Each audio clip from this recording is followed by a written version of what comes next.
Excuse me, but my card doesn't seem to be working. We urge you to sell your outstanding balance promptly. Otherwise, your card will remain unusable. What? The call center operator from the card company had indeed mentioned outstanding balance. It seems that the payment from my usual credit card hasn't gone through yet. Why though? I should have a substantial amount saved in the account linked for automatic payments. But upon checking my bank account, the balance read $0. The only other person who could have withdrawn money from it would be my husband. So I reached for my mobile phone and immediately reported it to the police. My name is Garnet Felton, and I'm 30 years old. I work at my own pace as a freelance web designer. Since my job allows me to work from home, I often visit clients directly for meeting. While most of the meetings could technically be held online, I prefer talking to clients in person to relay my ideas. When a deadline approaches, I work long hours and often forgo sleep. The reason I can keep up with this job is due to my husband's support. I got married to Thomas a year ago. A few years back, when I was assigned to a project at a company, he was the representative I spoke with. We were in a relationship for a year and a half before we got married. After our marriage, he moved into my apartment. Despite all this, there's one major problem in my life which concerns Thomas's parents. They are a bit casual with their spending and always seem to be short on money. Thomas and I split all our living expenses. Since I earn more, I usually pay all the expenses for the month, and then he reimburses me half at the beginning of the next month. However, when I informed Thomas about this month's expenses as usual, he grimaced and said, "Listen, money's a bit tight this month. Can I pay my share of the living expenses after my next paycheck?" What? What do you mean by tight? I'm only asking for half of the living expenses. Yeah, I know, but I'm totally out of cash until the next payday. What do you mean?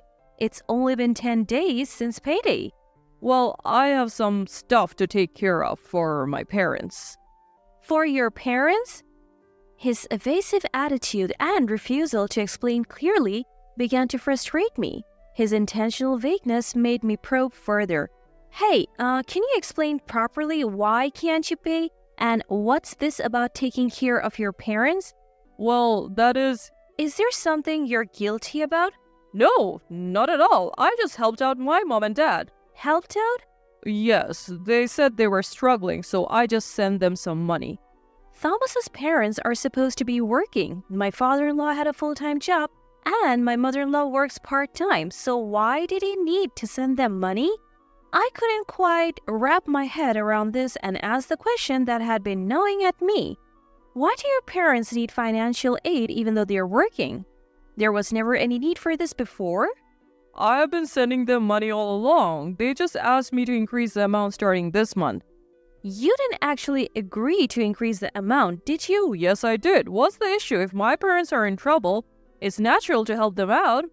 Fine. Just make sure to pay when you get your paycheck at the end of the month, okay? My husband can be quite stubborn once he's set his mind to something. I love him, but his obstinate side does cause some issues. I didn't think saying more would change his mind, nor would he genuinely apologize. I decided to hold off on pressing further and wait patiently until the next payday. Ever since that incident, he began finding excuses not to contribute to our household expenses.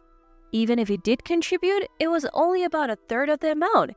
It's been almost 6 months since he started refusing to pay. While we're still technically married, my patience is wearing thin. Even though I'm bearing all the expenses, all the household chores are also up to me. Thinking about it made me feel foolish and overwhelmed with emptiness. One late night, he came home. His face was flushed, clearly tipsy. I couldn't help but raise my voice. Hey, if you are going to be out drinking, why didn't you call? I made dinner and waited for you. Oh, sorry. A colleague invited me out unexpectedly. But you could at least send a message, right? I've told you before to let me know. Don't yell as soon as I get home. Feels unwelcome. What's that supposed to mean? Why am I the one getting blamed? He looked at me with disdain as if I was the bad guy. I was infuriated by his attitude and confronted him.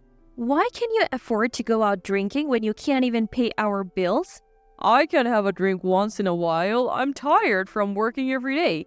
So am I. I do all the household chores. If you can't contribute anymore, can we stop sending money to your parents? What? Why? This is my family's matter. It's none of your business. What about us, Thomas? Aren't we family too? What am I to you living here with you after we got married? Oh, so annoying. What does it matter? You make more money than I do anyway.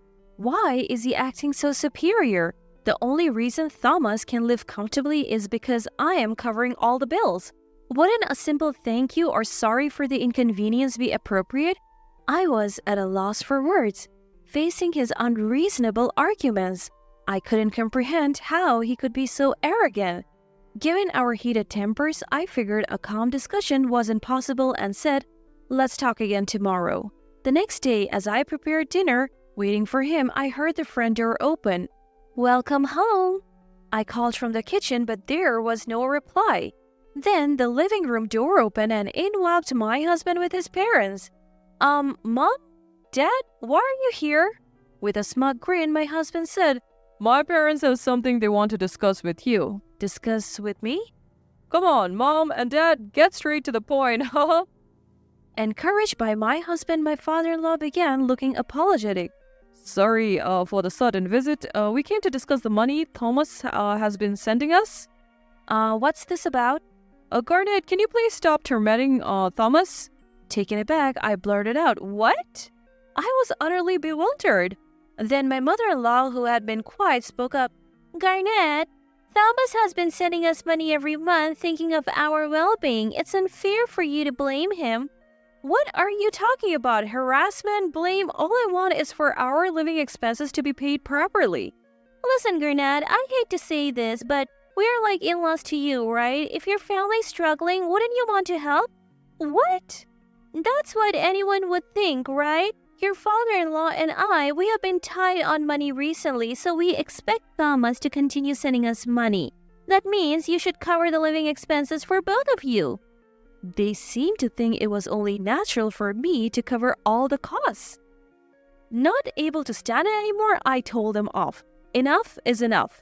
What do you think I am, doing all the housework and covering all the living expenses? How is that fair? "It's what married couples do, isn't it?" "What?" "Married couples support each other, right? Or are you just that greedy?" Hearing his mother's provocation, my husband next to me couldn't help but laugh. That night, no matter what I said, they didn't listen. They only left after 9 p.m. After they left, my husband suddenly handed me a signed divorce paper. In disbelief, I asked, "What is this?" It means exactly what it looks like. Looking down at me, he said, If you keep defying me, I'll divorce you. "Are you serious?" Of course. If you don't want to divorce, just do as you're told. Your role is to follow, not lead. I should have stood up for myself, but I was too drained. Maybe it's pointless talking to Thomas. Before the burden grows, maybe I should consider divorce too. Making up my mind was quick. The next day, I signed the divorce papers Thomas gave me and headed to the city hall. The papers were accepted, and just like that, I was single again. Now I'm free. I'll move out and start living on my own soon. Feeling refreshed, I decided to go shopping at the department store. Since I usually work from home and only go out for meetings, it's been a while since I shopped for myself. Especially recently, since I had to cover all the expenses, I hadn't been able to buy anything for myself. Today, I'm going to treat myself. With that thought, I headed to the women's clothing section. I tried on a few dresses and decided to buy 2. At the checkout, when I handed over my credit card, the cashier gave me a troubled look. I'm sorry, ma'am. It seems we can't use this card." What? That can be. We've tried a few times, but it just won't process." "That's impossible." "The last time I used the card was to buy a new tablet for work. I had no problems with online payment then, so why now?" Rushing home, I decided to call the card company. After explaining the situation to the operator, she gave me shocking news. We need you to pay the outstanding amount immediately or your card will be unusable. What? Outstanding amount? Yes, as of last month, we couldn't deduct the card's usage from your account. That's impossible. Please check your bank account balance. After hanging up the phone, I checked my bank account online to see the balance, which my card draws funds from. I've been using this account for savings since I was single, but now it's solely for my card's transaction. If I remember correctly, there should be $5 million in there, but my balance showed zero. Just before the card's due date, all $5 million was withdrawn. What's going on? Why? A chilling suspicion crossed my mind. Could it have been Thomas? But who else could it be? Our bank book and ATM card are kept together, accessible only to the both of us. Meaning Thomas was the only other person who could withdraw from my account? I waited for him to come home, then confronted him. Hey, did you take money from my account? He smirked, exhaled loudly, and responded, seeming quite annoyed. Oh, you found out? Thought I did a pretty good job hiding it, huh?